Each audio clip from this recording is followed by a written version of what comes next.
Katherine, thank you so much for joining us for our local author showcase. Thank you for having me. Now, when did you realize you first wanted to become a writer?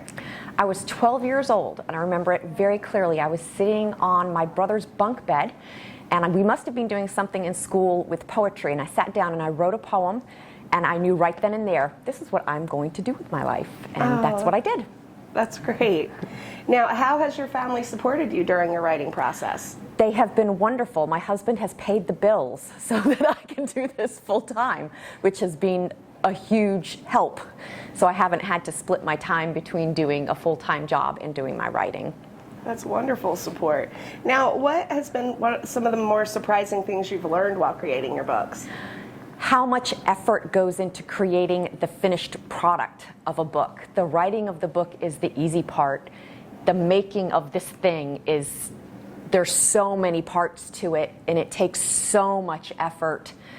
That really surprised me when I went from traditional publishing to independent publishing and became my own publisher. I was shocked at that. There was a huge learning curve, major hubris in that. I got knocked down quite a few pegs.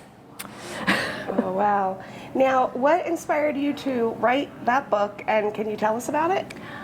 This book was actually inspired by another story that I wrote that ended up being very popular, and I'm one of those people that has always been kind of on the edges of society. My mother was English, my father was an American, so I was too English to be an American and too American to be English.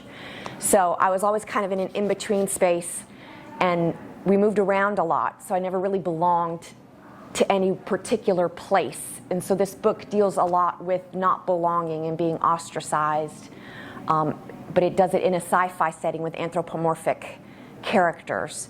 So we don't have to, I don't have to deal with any particular groups that actually exist in real life, and I'm able to explore things that I wouldn't be able to do in a mainstream book. So it came about with me being able to explore place and how one feels about oneself and one's place in society and place within a group, or non-place, not belonging to a certain group, and being alone, and how to deal with that, and how different people choose to deal with that in different ways, whether they're constructive or destructive. Excellent. Now, do you have any suggestions for others to become better writers? Write. They say you have to write 1 million words before you can begin to become a master of the craft, which means you need to write. Sit down and write every day. Write horrible stuff, write okay stuff, write great stuff, but you've got to write. If you don't write, you can't become a writer. It's as simple as that. Thank you so much. Thank you for having me. I appreciate it. Our pleasure.